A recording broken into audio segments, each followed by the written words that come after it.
Have you ever sat with someone and felt their calm, peaceful presence? It's like their smile and silence, their nonverbal responses, were the most valuable gift you needed in that moment. And has anyone ever asked you to pay more attention to them and slow down and just be with them?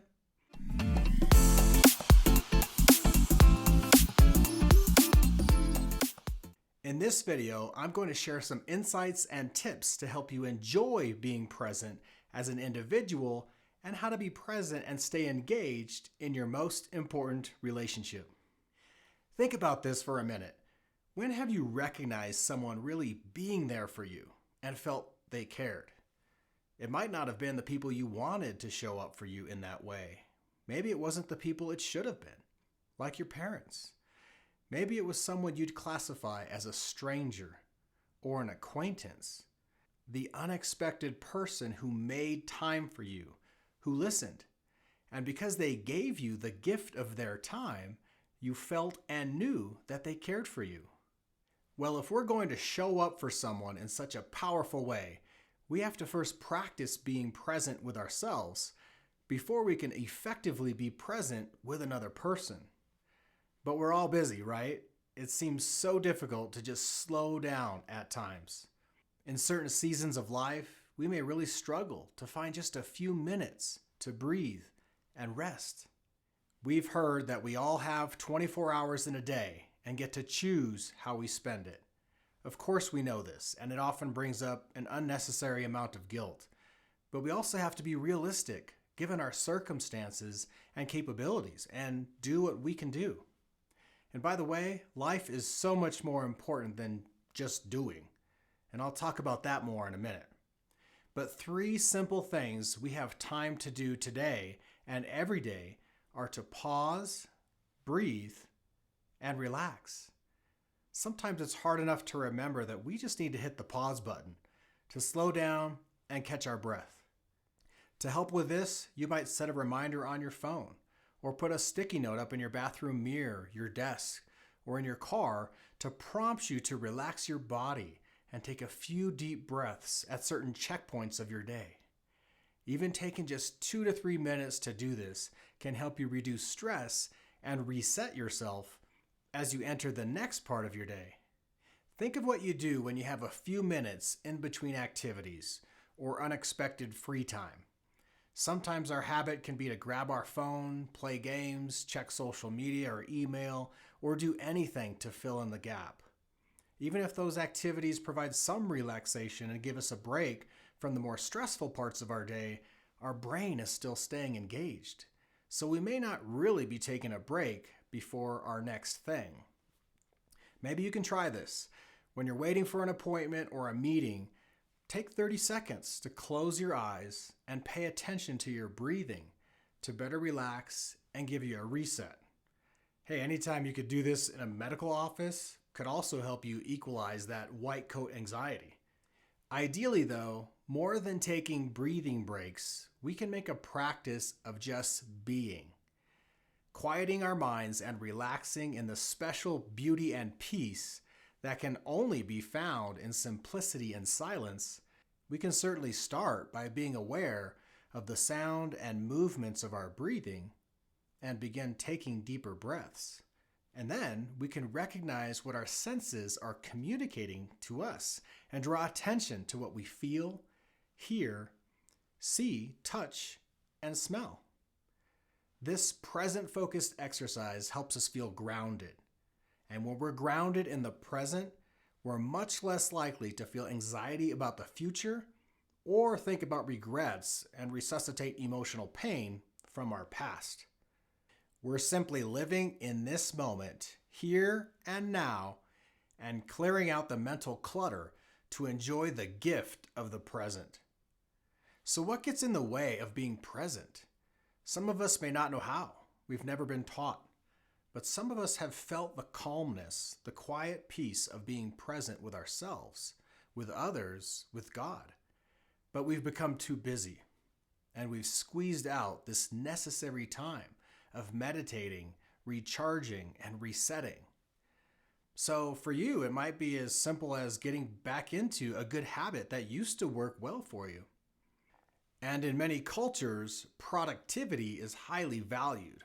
So sometimes we have to give ourselves permission to single task instead of multitasking all the time. But if our struggle to be present is more than simply trying to sustain a positive habit, we may need to ask ourselves what we're afraid of. Sometimes we're afraid of facing our stress-filled or painful reality if we take time to quiet our mind. Perhaps we'll think that we'll even fail at trying to have quiet time. But we need to remember that we're human beings, not human doings. We cannot fail at simply being. Okay, a few more ways to feel grounded in the present are slowing down to really taste our food, looking at the sky in the middle of the day, or to view a sunrise or sunset, and feeling the cold breeze or the warm wind on our skin. Pausing to pay attention to the sights, smells, and sounds around us with appreciation can help us feel both grateful and grounded. One more exercise that can really help you shift from one activity and mindset to another is what I call the resetting object exercise. Let's say you're stressed and overwhelmed about work or the commute home. Find a spot on your way home and find a tree, a billboard, or some object or an intersection that can be your reset point. At that place, leave your frustrations, stress, and anxiety, your worries of today and tomorrow. Tell yourself and even say out loud, you're leaving your stuff right there.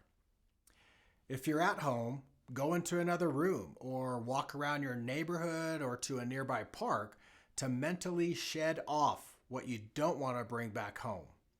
So many times we bring our stress home and allow the difficulties to permeate our safe place. And this stress, anxiety, or negativity spills over onto our loved ones. Okay, so after you leave the heavy, stress-filled stuff at your designated spot, now say out loud some positive phrases, spiritual truths, or whatever you can say to encourage yourself. Doing this will help you step into the next part of your day with more peace and presence so you can be with the people who are most important to you. And if you have children in the house, sometimes the whole family can benefit from a reset or a do-over.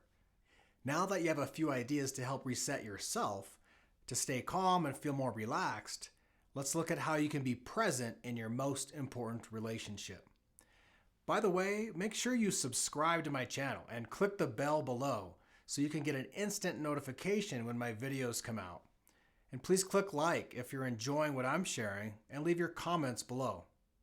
All right, when it comes to relationships, we often avoid conversations or interactions that might turn negative for us. We learn really fast which topics to not bring up if it will start an argument or end up with us thinking we're in trouble. So we avoid issues, stay at arm's length, and we can be very successful at just keeping the peace.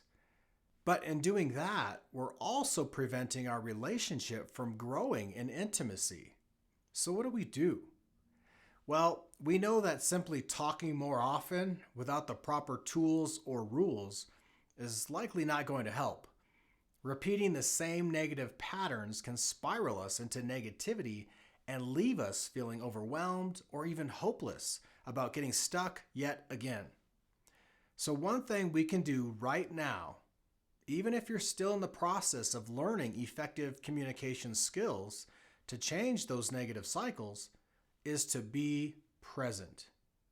When we're present with someone, I mean really tuned into them and listening with our whole being, our face, our eyes, our body language, we're communicating that we care and nothing else matters in those moments.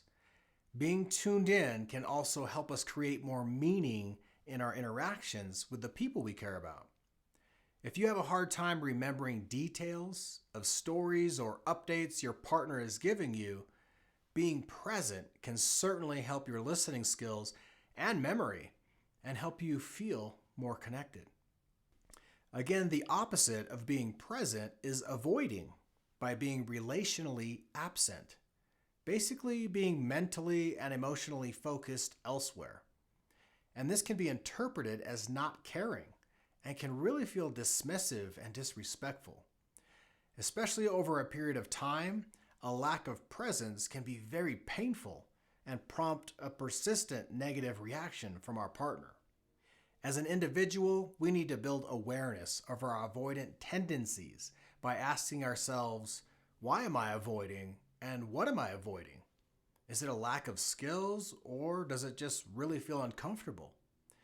When we don't feel emotionally safe because we fear rejection or criticism or being demeaned or dismissed, or worry that our fear of not being enough will come true, we're more than likely to withhold information to preserve our own safety. I share in detail about emotional safety in another video, so you'll want to watch that one because a lack of emotional safety is probably the most important barrier to interpersonal communication and will definitely have an impact on your ability to be present and stay in a conversation. Other barriers that hinder our presence and communication can be that we don't know what to say. We may need to think of a response in advance if we struggle here. But thankfully, being present is mostly being quiet in relationships, but we're not blank. Our eyes, our body, everything about us says that we care, that we hear, that we want to know more. So without words, we are clearly present and supportive. Eye contact is important, but it can be hard, especially if we feel shame, inadequacy, or fear of failure. And being present means we have to focus, and that can be hard for some of us to do.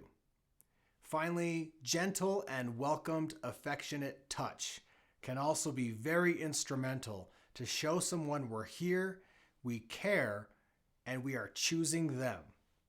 Well, I hope you picked up a few tips to be present yourself and when you're interacting with your partner.